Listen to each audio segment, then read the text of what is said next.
सबने मिलकर यहाँ मीरा रोड में इतना बड़ा राम कथा का भव्य आयोजन करवाया है। जैसा कि सबको पता है कि 5 तारीख को जगत गुरु श्री रामभद्राचार्य महाराज जी यहाँ पर पधारने वाले थे। उनकी बहुत ही हम लोग उत्सुक थे उनकी राम कथा उनके श्रीमुख से सुनने के लिए, लेकिन सभी को पता है कि थोड़ा उनका स्वास्थ्य खराब हो गया। अचानक से वो देहरादून में कथा कर रहे थे और उनकी तबीयत बिगड़ गई। तो आज यहाँ पर जो हम लोग सब एकत्रित हुए हैं, हम सभी प्रार्थना करते हैं, यहाँ पे हवन का आयोजन करवाया है कि वो जल्द से जल्द स्वस्थ हो जाएं और फिर से यहाँ पर पधारें और अपनी प्यारी सी कथा सुनाएं, जिसको सुनने के लिए हम सभी लोग बहुत ज़्यादा इंतजार। क्या भविष्य में जब कथा होगी, जब वो स्वस्थ होके आएंगे तो आप वापस आएंगे सुनेंगे? बिल्कुल, मैं और मेरी माँ भी आई हुई है यहाँ पे, तो माँ और मैं दोनों बहुत ही एक्साइटेड थे। पिंटू जी को पता है हम लोग कितने दिनों से इंतज़ार कर रहे थे कि जैसे ही वो जगत गुरु जी यहाँ पधारे और हम उनकी कथा सुने। बिल्कुल आऊँगी, इसमें तो कोई संशय है ही नहीं। और हम लोग मीरा रोड को सौभाग्य हमारे जितने भी लोग मीरा रोड में हैं, कुंज हमारे पड़ोसी है, बगल में रहते हैं हम लोग, ये सौभाग्य था इस धरती का कि गुरु जी इतने बड़े संत हम लोग बीच में आ रहे थे, तो हम लोग कथा सुनते ही बहुत बड़े सौभाग्य की बात थी। माता जी आपसे जानना चाहेंगे, अब तो पूरा भारतवर्ष राममय हो गया है, हर जगह जय श्री राम के नारे लग रहे हैं, आप राम कथा सुनने भी आ रही हैं, क्या कुछ आपके भाव हैं, आपके पास अच्छा अनुभव है?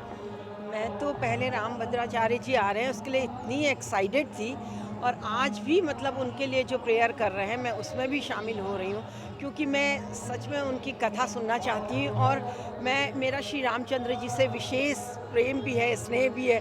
सारा भारतवर्ष ही नहीं, सारे कण कण में राम समाया हुआ है। मुझे भी बहुत अच्छा लग रहा है यहाँ आके, और मैं यहाँ पे जितने भी टीम के सदस्य हैं, जो लोग ये जिन्होंने, पिंटू जी हैं और जिन्होंने ये कार्यक्रम आयोजित कराया है, मैं उनका तहे दिल से धन्यवाद करती हूँ कि वो इतनी अच्छी पहल कर रहे हैं, इतना अच्छा कार्यक्रम कर रहे हैं जिसमें लोग उत्सुक हैं आने के लिए। और विशेषकर मैं भगवान से प्रार्थना करती हूँ कि हमारे रामभद्राचार्य जी जल्दी से स्वस्थ होकर आए और हमके उनकी सुमधुर वाणी में कथा सुनने को मिले। जय श्री राम। आप लोग से जानना चाहेंगे कि आज मीरा रोड में श्री राम कथा का आयोजन हुआ था और रामभद्राचार्य जी का स्वास्थ्य अच्छा नहीं है, तो आप लोग शायद यहाँ पूजा अर्चना कर रहे हैं, तो उस बारे में बताइए कि किस तरह की पूजा अर्चनाएं हो रही हैं उनके अच्छे स्वास्थ्य के लिए। सबसे पहले हम लोग सुंदरकांड का पाठ करवा रहे हैं और महा आरती हो रहा है कि गुरु जी जल्द स्वस्थ होके हम सबके बीच में आए, भगवान रामचंद्र जी उनको जल्दी स्वस्थ करें, क्योंकि बहुत अपेक्षाएं थी हम लोगों की, बहुत इच्छा थी गुरु जी के वचन सुनने के लिए। हम लोग 1 महीने से लगातार मेहनत कर रहे थे गुरु जी को देखने के लिए, इंतजार करने के लिए। तो दिल से इच्छा है कि गुरु जी जल्द स्वस्थ होकर मीरा भद्र धरती आए। कुछ संदेश दिया गुरु जी ने? हाँ, गुरु जी ने संदेश दिया, मैं जब स्वस्थ हो जाऊँगा तो मैं मीरा रोड आके भव्य राम कथा का आयोजन करूँगा। गुरु जी का वीडियो भी आया हुआ है सुबह हम लोग के पास में। गुरु जी से कल रात में बात हुई थी हम लोगों की, जो डॉक्टर है वहाँ के, उनसे बात हुई थी। हाँ, और गुरु जी से यही प्रार्थना ऊपर वाले से, गुरु जी जल्द स्वस्थ होकर हम लोग के बीच में आ जाए।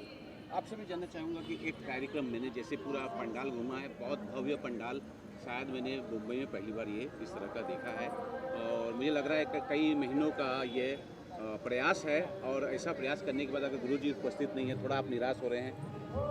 जी भैया, जय श्री राम। ये पंडाल बनाने के लिए एक्चुअली मेरा नाम राम तिवारी है। ये पंडाल का पूरा सेटअप हम दोनों भाइयों ने, इनके मार्गदर्शन में हमको मिला है। मुझे 22 साल हो गए ये फील्ड में आए हुए। मेरा भाईंदर की धरती पे पहली बार मैं अपना सेटअप लगाया हूँ, और ये सेटअप मेरा अंदर ऐसा था कि गुरु जी के लिए मैं कितना कर दूँ कि कम पड़ जाए। मैंने अपना जितना ताकत था सारा सब कुछ इसमें झोंक दिया था। पंडाल का रूपरेखा आप देख सकते हैं कि एक पॉइंट मैंने यहाँ पे डेकोरेट किया हुआ है कि हमारे गुरु जी के लिए। 8 LED भी मैंने देखा है कि 8 LED लगा है, और भक्त लोग को गर्मी न लगे इसके लिए बहुत सारे पंखे भी यहाँ लगे हैं, कूलर और शेड भी बहुत शानदार है। जी, कूलर, पंखे, फैन, AC, फिर LED वाल हमने फुल 12x50 का LED वाल मारा हुआ है। हमने अपने तरफ से कोई कमी नहीं रखा गुरु जी, लेकिन हमारा जितना किया धरा सब पानी फिर गया। लेकिन मैं ईश्वर से और प्रभु श्री रामचंद्र से यही प्रार्थना करूँगा कि हमारे गुरु जी को जल्दी स्वस्थ करें। और ये कथा उन्होंने संदेश दिया, ये कथा जल्दी हम लोग करने वाले हैं, शायद ये अप्रैल में इससे भी भव्य देखने को यहाँ पे मिले। यही मैं ये भी देख रहा हूँ कि भैया, ये भी देख रहा हूँ कि भले गुरुजी यहाँ नहीं है, लेकिन राम जी की जो मूर्ति है जैसे अयोध्या में है, उस तरह की यहाँ मंदिर बना हुआ है, लोग इसका लाभ भी ले रहे हैं। शायद ये लाभ बहुत लाभ मतलब सनातन धर्म को आगे बढ़ा रहा है। पहले भगवान की मूर्ति के बारे में बता दें कि हम लोग मूर्ति परसों रात में है वह मूर्ति लाया जाए और यहाँ भव्य मंदिर बनाया जाए। तो परसों अयोध्या मतलब अयोध्या हम लोग नहीं जा पाए थे। अयोध्या को यही बसाने का हमारा पूरा रूपरेखा था। अब आप लोग बताएंगे कि मूर्ति कैसी लगी, आप लोगों को यहाँ पे जो व्यवस्था है कैसी लगी। सबसे पहले मैं बोल दूँ कि जो ये आयोजन है हमारी माननीय यहाँ की विधायिका गीता जैन के मार्गदर्शन में हो रहा है। हम लोग 1 महीने से लगातार सुबह से लेकर शाम तक कोई काम नहीं किए मुंबई में अपना। सुबह 6 बजे लेकर रात में 12, 1 बजे, 2 बजे, 3 बजे तक हम लोग यहाँ पे केवल व्यवस्था में लगे हुए थे। जब ये पता चला गुरुजी नहीं आ रहे हैं तो बहुत ज़्यादा निराशा हुआ हम लोगों को, बहुत तकलीफ़ हुआ। मतलब अभी क्या उस तकलीफ़ का मैं वर्णन नहीं कर सकता।